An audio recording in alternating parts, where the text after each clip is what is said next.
Hello everyone and welcome back to episode 142 of your favourite Formula 1 podcast. And we are back to preview the Mexican Grand Prix. Obviously, we're a third of the way through a triple header. We're back in the state of North America, the continent of North America, not the state. And we're here to preview the Mexico Grand Prix. And I'm joined, as always, by Matt212. Hello, Jamie. I think you've done about 3 intros for the show. Ever. The other 2 have been because I'm ill. I'm gonna rank that one your second best. Fair play to you. Wow. All I did was say state instead of continent. How bad can it get? Well, you didn't say your friend either to me, so clearly I know how this is just solely a working relationship. There's no sort of friendship there, apparently. After all the wholesome intros. I prefer not to speak. Fair enough. If you speak, you're in big trouble. But of course, yeah, we're back. Mexican Grand Prix preview today. If you are watching this on my main channel, because Jamie forgot to do that as well, of course, make sure you click the link down in the description below and go sub to the official Knowing Wheel podcast channel. Obviously, all of the podcasts from next year will be going live there and there only, so you definitely don't want to miss out on that. Jamie, on our quick little sub update, how many subs are you up to? You've sprung this on me again. I'm going to get used to it at some point. How do we look? We will have a celebration when Jamie overtakes we overtake the show. 548. Okay, we're up to 261, so we are closing in slowly but surely. Close. Get it by 2024, please. Yeah, we're definitely gonna overtake Jamie fairly soon. But yeah, obviously Mexico GP preview. Obviously we went through all the antics of the US Grand Prix earlier on in the week, so if you missed out on that show, go back and check it out. And to be honest, there's not really a lot of news coming into this weekend, is there, Jamie? But there's a few very interesting things to talk about. Yeah, for sure. Richard? I think breaking this morning, which is a bit of minor news really, that Red Bull have employed a bodyguard for Max Verstappen this weekend, which I think is probably fair enough from them because, yeah, when you're absolutely demolishing your Mexican teammate in a city that is quite famous for am I allowed to say that, like gang violence? I don't know. I mean, you have. I have. There's our ticket to the Mexico Grand Prix with a sponsor I'm next year. I'm not going to Mexico anytime soon. Yeah, I think it's probably the safe thing to do for Red Bull, so that's what they've done.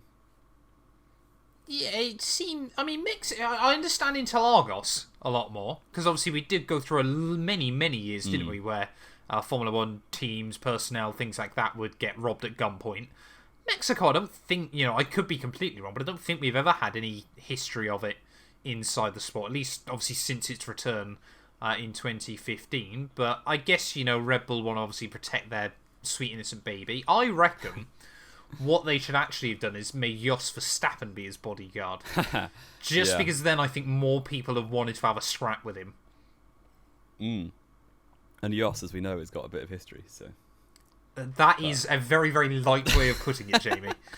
The less said about that, the better, I think. I think, we won't delve too much into Jos Verstappen's history off of the racetrack, but let's just say he... Oh, no, I'm not even going to say that. That was going to be very, very dark. But the less said about Jos Verstappen, the better, I think. I will also add, though, Jamie, there was a bit of promotional on... I think it was on Formula 1 Sky feed last week, talking about, fathers of Formula 1 drivers. And I cannot stand the fact that... So, the main 4, I believe, they focused on was Sergio Perez's dad, Lewis Hamilton's dad, Jenson Button's dad, and Jos Verstappen. Right. I cannot stress enough just how much I despise the fact that Jos Verstappen is included with those 3 gentlemen. And they were doing it positively. They were putting a positive spin on it, the fact that they worked so hard to get their child to the pinnacle. What did Jos do? He was just an F1 driver. Yeah, not a very good one. And we weren't going to talk about what he did off the track. It's just about, obviously, Hamilton's dad worked 3 jobs to get Lewis to Formula 1 famously. Jenson Button's dad never missed a Grand Prix. He was always there by his side, whether it was through the good times or the bad times. Sergio Perez's dad might be the happiest man in the world at any Formula 1 race he goes to. And Jos Verstappen's just a dick, and that's putting it quite lightly. Yes. Yeah, I don't want to rant about Jos Verstappen at the start of this podcast. But Nothing beats it. Nothing beats it. He does. But... No, you can't, Jamie. No. That is appalling. That was poor. Apologies to everyone. Shall we get into sort of the big news that we were going to talk about today, then? Because this is kind of going to be the main theme of the show. Now, generally speaking, a lot of people have said the 2023 F1 season has been a bit dull, haven't we? You know, it's understandable that people feel that way. You know, Max Verstappen has walked it, everything like that. However, the best battle this season has gone completely under the radar, and it took a rather significant twist, didn't it? Last weekend at COTA. That is the battle for 7th place over on the championship. Because in the last 2 races, 2 of the teams in that battle have potentially seen a huge momentum swing. Yeah. And we kind of saw before the previous 2 races that Williams, who are the team in 7th at the minute, mostly through Alex Albon, have just been chipping away, getting points here and there, and kind of extended a big lead relatively with all the lack of points that you generally get at that kind of level. But yeah, we saw, of course, Alfa Romeo got P8 and P9 at Qatar, which is, how many points is that? 6 points there, yep. Which is quite a lot at that level. And then the race just gone in, you obviously had Yuki Tsunoda score 5, which doubled this season's total for the team, which is absolutely crazy, with the P8 and fastest lap. So, yeah, there's a lot of money up for grabs there for teams who are all they're not financially at risk, I would say, but they're, the extra $12 billion for each position will definitely help them out. So, whichever one can avoid coming last, I guess, apart from Alfa Tauri, because they obviously don't need to get prize money necessarily, but the other 3, they'll really want to avoid coming last. Well, you say that. They've kind of all got their own little story nuance with this, haven't they? You know, it's kind of weirdly important for all of them. Of course, for Williams still, they've got safe funding now. But obviously this is, 7th place for them is a huge step back in the right direction. Because we're kind of at a weird point now where the midfield doesn't really exist this year, does it? No. You've kind of got Red Bull, the front runners, which is obviously Mercedes, Ferrari, McLaren, and Aston Martin. Alpine, just kind of there. I mean, they're the only real team you can argue is the midfield. Yeah. And then obviously Williams, Alfa Romeo, Haas, and Alfa Tauri. So, 7th place for Williams obviously would be huge. It gives them, and Doralton Capital as well, obviously, a lot of encouragement that their investment is starting to work. For Alfa Romeo, of course, it is all the question. Obviously, they're going to be going back to Sauber next year. There's rumours around, I don't buy them personally, that, of course, that Audi might withdraw funding if they don't believe they've got a good enough groundwork to start from. It's way too late for that, isn't it? They've already agreed to it. Yeah, but they can still back out. Yeah, but what stops them, if it's a $30 million payout just to cancel that in the future and then just not fund Sauber? Haas, I think, are the ones that we really need to be worried about, because it was early days in the podcast, wasn't it, when we were talking about, Haas, could they be sticking around long term? Yeah, what's the end game? I don't know. What do Haas aim to achieve in F1? I feel like they aim to achieve a profit when they sell the team, Gene Haas. Yeah, but will they sell the team? I think the problem with Haas, of course, is the fact that, they came into Formula 1 and they were doing, and I know Jamie's going to know zilch about this, and I'm not going to claim myself to be an expert, but they were actually doing pretty well in NASCAR as well. So I believe Kevin Harvick had won for Stuart Haas, I think it was in the end of 2014, I want to say, had won the title for them, obviously, in NASCAR. But since then, Stuart Haas, across the pond, have absolutely fallen off the face of the earth.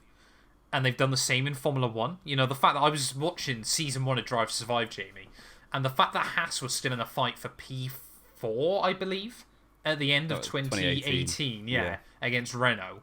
And the fact that it's looking now, especially with Alfa Romeo's Alfa Tauri's big point finish last weekend, there's a very real possibility that Haas could finish last 2 of the last 3 seasons, which does not do them any good for the prize money. And they were 8th last year, right? I think. I believe so, yeah. Yeah, because they hit the ground running a bit with the new regulations. Although With Kevin Magnussen back. Yeah, we're only with Magnussen, and Schumacher for 2 races turned up, and that was it. Yeah, I think so. Right now, let's just put the cards on the table. You've got Williams on 26 points, Alfa Romeo on 16 points, Haas on 12, and AlphaTauri on 10. And in terms of current form, Haas have 1 point since the Spanish Grand Prix. Oh. Oh no, they got some in Austria Sprint as well. So 1 point since the Austria Sprint race. And Magnussen scored a point in Singapore. Yeah, that was the only other point. Right, okay, sorry. AlphaTauri have obviously Lawson got 9th in Singapore. They had this 5-point haul in USA, so they're on okay form. They're scoring points once every 3 races on average. And then Alfa Romeo as well haven't, apart before Qatar, they only had 1 point since Canada, but Qatar was big and high downforce circuits. We saw in Hungary they were pretty good. Spain, Joe got 9th. So Mexico, despite being full of long straights, is actually quite a high downforce circuit. It's incredibly high downforce. Yeah, it's basically Monaco. Basically Monaco, because the air is so thin that you can just run huge wings with no drag. So yeah, I think Alfa Romeo could be the ones to watch this weekend. And then obviously Williams look fairly safe. I think I'll put my money on them finishing 7th. I think the thing is for Williams now, I mean, this is the thing, of course, the amount of times, like Kota, I would not have put as a track they could have scored points. And then, it was helped, of course, by the safety car. By the disqualifications even. But, the fact they were right there behind Yuki still at the end of the day. We're kind of in a weird situation, aren't we, where I'd argue, generally speaking, Williams now have only really got a chance to score points in Las Vegas. That's got to be where they're looking at. With that monstrous straight. Even Abu Dhabi nowadays. Well, I was going to say high straights, isn't it? Yeah, Abu Dhabi might be a chance. Williams are you can't really call what Williams are going to do anymore. They seem to just be consistently 7th fastest when you never quite expect them to be. But then often actually can hound a few cars in front. AlphaTauri, I'd argue right now, looking at their recent form, because, they barely missed out on points at Japan as well with Liam Lawson. Yuki got into Q3 in Japan. Obviously, they brought that massive upgrade, and you wonder whether there were a few Red Bull parts chucked on there, obviously, that they could use. Yeah. Is there now an opportunity for them before the end of the year? Because I'd argue they probably, if I didn't want to be a team principal right now heading into the final few races, and I don't know if you agree with me, it would absolutely be Haas. Yeah, I think Haas are on the worst form and have the most to lose almost. It just doesn't feel like there's any area of the car that's the best out of those 4 teams. Alfa Romeo got the best downforce package. Williams have got the best straight line speed. Albon and Hulk are pretty similar, and I think they're probably the best 2 out of the whole lot. Yeah, I think that's fair, to be fair. So, but not by a lot. Not enough that's going to make, it's not that I feel like any of those 8 drivers within those teams are enough to make a big difference. No, with the cars they have, definitely not. But yeah, the Haas, it's just slow all round, really. I guess they made some steps on the Sunday in the US Grand Prix, but yeah, they need to figure out this upgrade, really. And they've got 3 practice sessions this week, which should help. So yeah, I think that's the thing, isn't it? That we kind of forgotten about there, isn't it? We still don't quite know what the full potential of that new Haas upgrade is. Yeah, for sure. I think, if I had to put money on it, I'd probably go Williams, Alfa Romeo, AlphaTauri, and then Haas, I think. So where are AlphaTauri scoring those points? I think over jump. On pace, on a normal racetrack, they're probably fastest out of those teams. So you'd say AlphaTauri is the quickest car at the moment out of those 4. Well, they've got on a standard racetrack, yeah. So they should have had a double Q3 in Singapore, or at least they got 1 car there, and Sonoda was screwed over by Red Bulls. Yep. Japan, Sonoda was in Q3. They narrowly missed out on points at both cars. Qatar, they had a bit of a shocker, and then US, obviously Tsunoda did score points, and Ricciardo was getting used to it again. But yeah, potentially Mexico, potentially Sao Paulo. And all they need is 2 points, and then they've got they haven't quite got count back over Haas either, so they need 3 points. But yeah. It's really odd, isn't it, when you sort of look at that championship, because it does make you wonder. I'm going to go out on a limb here and say that if they'd had Tsunoda and Lawson all year in that car, they'd be with Williams. And we'd be talking about a fight for 7th and a fight for 9th. Maybe not with Williams, I don't think. I think they would have had an opportunity to score a few more points this year. But 16 more points? I guess they take points off Williams as well. But... Exactly. I think it would probably be Williams would be on sort of 21, 22, and AlphaTauri would be on 18, 19. I mean, De Vries did basically nothing. So, yeah, whether it was Lawson or Ricciardo in the whole season. The thing I always think as well with, when you look at Tsunoda at those first 5 races, 3 11ths, 2 10th places. Yeah. Lawson would have been right there as well. Yeah. And Tsunoda should have had a 9th or a 10th that's Spain too, until he just pushed it off the track for fun. It does and you wonder as well, of course, because, there was so much hype around Tsunoda at the start of the year. And let's give ourselves a pat on the back here, Jamie. Because from every source we saw, we were basically the only people saying that Yuki was probably being a bit overhyped, and that it was just the fact that Freeze was doing a really bad job. And the car wasn't that bad. No, exactly. The car was not this, Yuki wasn't doing this God's work that everyone was making out to be, that AlphaTauri was completely competitive enough with those other cars it was around. Of course, Red Bull still looking to sell that team next year. I'm sure they'd love to finish the year strong. So, if you're a Hugo Boss or an Adidas or whoever, you're going, well, we might have finished 9th in the championship, but those last few races we were like the 7th fastest car. It still feels a little bit like, to me, why have you brought Daniel Ricciardo back? Yeah, the Instagram feed, that's it. Is it just about sell a few Red Bull t-shirts next year when Perez gets the boot? He won't. He gets destroyed by Max, and then then retires. And you get Norris. And then you get Norris, like we've been saying for years. Forever, yeah. Yeah. Just out of curiosity, who do you think is going to be the order? Those bottom 4? Yeah. Williams, Alfa Romeo. I think I'm going to say the same as you, to be honest. I'm going to be really boring. Fair. I feel like AlphaTauri are going to get 3 points somewhere. I feel like Alfa Romeo will score. I'm pretty confident they'll score. You are always confident that Alfa Romeo will score. I think the thing that we forget about Alfa Romeo occasionally as well is their tyre wear is not fantastic. And they were also helped by... Haas are atrocious. But I think Alfa Romeo were also kind of a little bit helped with that forced 3-stop in Qatar in that regard. Took out the need to save your tyres completely. Exactly. But they've got 2 solid drivers. Like, the thing is, if you get a crazy race, you can kind of, like, Bottas and Joe are not going to stack it unless it's aquaplaning at Zandvoort. Yeah. I still, and I know you're going to disagree with me for this, I still think if Bottas wanted to retire, he should have done this year. But if he didn't, I would have, if I was in a management position in Alfa Romeo, I would have been pushing to get Teo Porcher in.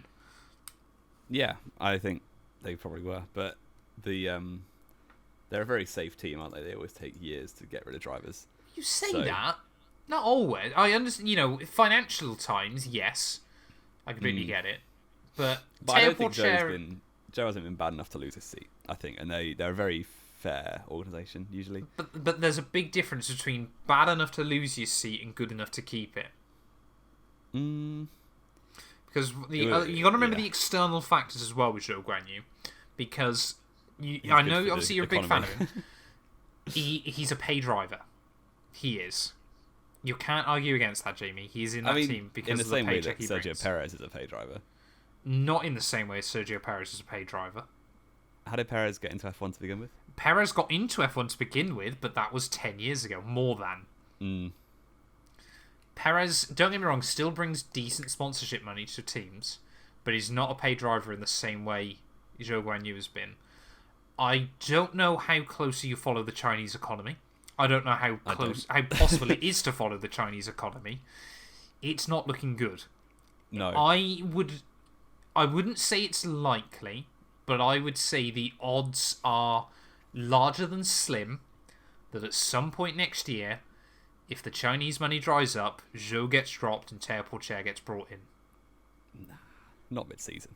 I can see it easy for 25. It would not surprise me, because if the Chinese economy falls, which at the moment it's looking a bit all over the shop, it would not surprise me if Teo Porcher... Because let's be fair, we've got one more weekend of FIA Formula 2.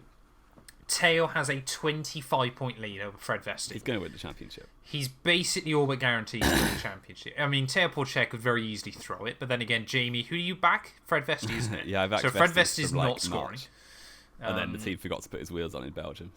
Because that's what they do to Fred Vesti. That was Zandvoort, wasn't it? Sorry. That was Zandvoort, yes. So he's scored 13 points across... 31 points across the last 4 weekends. Yeah. Ever since I pledged allegiance. You pretty much pledge allegiance. I mean, actually, looking at this, Fred Vesti scored points in both races twice this year. Formula 2 has not been good this year in that regard. Teo's only scored points on... He's rubbish. I know, he scored points on double points on 5 occasions, to be fair. And it's a completely normal pathway now to take a year out after winning F2. Which is so dumb. Whether it should or shouldn't be, I don't know, but it does... We've seen in so many of the champions recently have had to take a year out. Well, how many Formula 2 champions have we now got on the grid? That's the thing, isn't it? A lot. Not that many. Well, when you look at recent seasons, I think since Russell won it, none of them are on the grid now, are they? Who else has won? De Vries, Schumacher. De Vries, Schumacher. Who won 21? Piastri now is in. Oh yeah. And Drogovic. So we've had one of the last 4 champions has still got an F1 Well, De Vries and Schumacher had their chances. They just weren't very good. Yeah, but the thing is, if it's meant to be the best of juniors... Need to up their game. Though Behrman and Antonelli are going to cook next season. So. Well, we hope so. I mean, Ollie Behrman, there's a very real possibility he could still finish 4th in Formula 2. That's going to be a battle I watch right until the end in a few weeks' time. Yeah, we've been rambling. We have been rambling, but this is good. This is what we do on one of these shows. Did you see the rumours on Autosport, I think it was, about Audi are looking at Hulkenberg for 2025? We move. It won't happen, but okay. Why not? Well, actually, it might happen, and then he'll get dropped before the team then start winning. Hulken Porcher. Just remember how many German teams look at Hulk and then go, we're all right, actually. I think he could be probably a 2-time world champion by now. Well, if he was Rosberg's first choice to replace him. Yeah. So, yeah, didn't happen because he'd already committed to Renault, which was fun. And they wanted Bottas. Nah, if Hulk was still at Force India, he would have got the seat. No. Yeah. No, you don't think Mercedes could have bought him out of that contract if they wanted him. You're mad. Yeah, but at that point, it's when either we pay a lot of money or we get Bottas on the cheap. You're going to get Bottas on the cheap. If they could get both of them on the cheap, I think they get Hulk. No. Don't think so. Don't think Easy. so. Anyway, it won't happen anyway. Hulk will be retired by then. But yeah, I think, if you're going into the last few weekends of the Formula 1 season, that is the battle you really want to be watching out for at the moment, is that battle for 7th overall. Because there is a lot of ramifications there and a lot of importance behind it. But Jamie's right, we have rambled on quite a lot. Would you like your quiz for the week, Jamie? Yes, I would. And Mexico only has about 5 years history, so you can't. It's got a lot more than that. Well, recent history. I'm not telling you Mansell won in '88 or whatever. I don't believe it did, because that was the year McLaren were basically unstoppable. I don't also believe there actually was a Grand Prix in '88. No, I'm not sure there was. To be fair. Oh, there was. Won by Alain Prost. It was Alain Prost. No, Jamie, your quiz is quite a simple one this week. 6/10 and everyone in qualifying. Wow. That was not a big margin by Senna that year. There's a few of them that are stupid. Is it a pretty simple one today, Jamie183? Okay. You have got to tell me the 10 drivers. Sorry, let me get your timer up because you've only got a minute for this one. Oh dear, I don't like working under pressure. I actually do. What an odd flex. Where's my clock gone? There we are. You've got, Jamie, 1 minute to tell me the 10 drivers that score points in Formula One's return to the Mexican Grand Prix. Time starts now. 2015. Yep. Okay. Rosberg, Hamilton, Bottas. Yep. That was the podium. Yep. Massa. Yep. Perez. Yep. Hulkenberg. Yep. Verstappen. Sainz. Yep. Nope. Ericsson. Nope. Mazda. Nope. Other teams. Button. Alonso. Nope. Ferraris. Vettel. Raikkonen. Nope. Really? Nope. They got a double DNF. Vettel famously was binned there? it. He got 28 seconds. Williams. Force India. Renault could have been a Lotus. Grosjean. Maldonado. Yep. Nope. You got 8 out of 10. 2015. Red Bull Kvyat. Yep. Ricardo. Yes, Oh, there you wow. go. I With don't think about 13 them. seconds to go. I said Verstappen and Sainz, and in my head I was like, "Oh, that's Red Bull done." I honestly thought you were going to get right to the end then and completely forget about Red Bull. Good job. Yeah, no, Ferrari. Kimi Raikkonen. Oh yeah, crashed they with got taken out by Bottas. Bottas. Payback. Taken out by Bottas, or was it payback? It was It's payback still for Claire Raikkonen. Williams' little reaction to that. It's so Raikkonen funny. taking out Bottas in Sochi the week before. Yeah. I don't think gifted Bottas Perez was a to blame podium. for that one, though. He went down the inside and Raikkonen turned across him. Mm. It was an aggressive move, which is the only time in his career we've seen Yeah. Bottas do an aggressive move. But it was a move. And then Seb famously binned it by himself. They did from like P15 or something. Yeah, which cost him, obviously, against Rosberg Second in the place. championship. Not that he was going to get him anyway, because obviously Lewis just let Rosberg win for the fun of it Well, towards the end of the Rosberg, year. that was the first of his 7 in a row, wasn't it? It was, yeah. Which is 2 more than Hamilton's ever achieved. Fraud. Yep, and only 6 less world championships. Well, the one Rosberg has still lives rent free in Lewis's head. So I don't think it does, but okay. Maybe mine, but not Hamilton's. Shall we do predictions then, Jamie, to finish us off? we shall. What are the scores on the doors? I think you're 1 point behind me, aren't you? So I believe I am. let's have a quick look. I'm on 63, George Russell, and you're Yep. on 62. Wonderful. So I get to go first. You do. Oh, Max. High downforce circuit. Max. Do I believe Checo will do good at his home race? Say Alonso. No. Actually.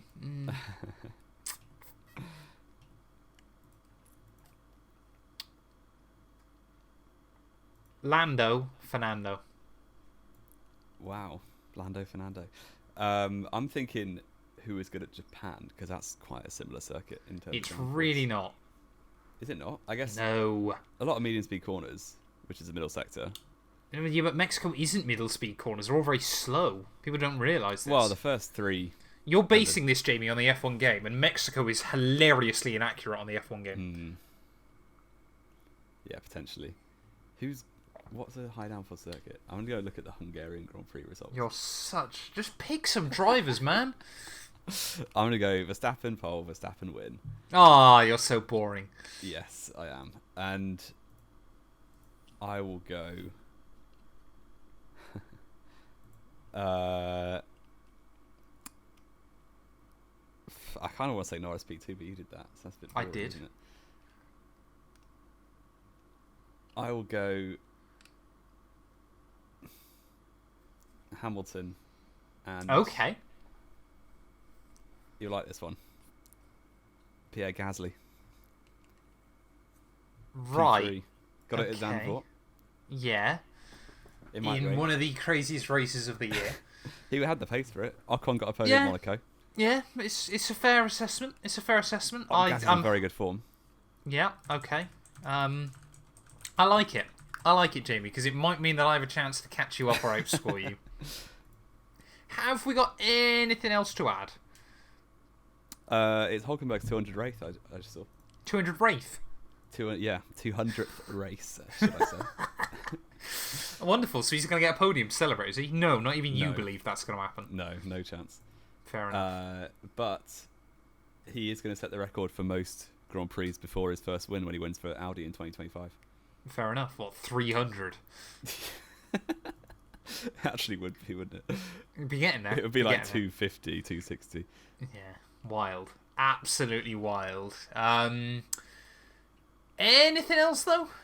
We've pretty much wrapped up everything we needed to, haven't we? We've had a nice little ramble before the Mexican Grand Prix. I'm not expecting a good race. I don't know what it is about Mexico. I just thought it just doesn't deliver, does it? And we kind of hoped, didn't we, with the new ground effect cars, it would be great, but it still isn't. I can't remember what happened last year. No, not a lot, to be honest. It was the Red Bull show. Classic. But thank you all, as always, so much for listening. If you have enjoyed, please do make sure you leave a like, get yourself subscribed, and we will be back next week then with another double upload, ready to review the Mexican Grand Prix. You guys will not want to miss that.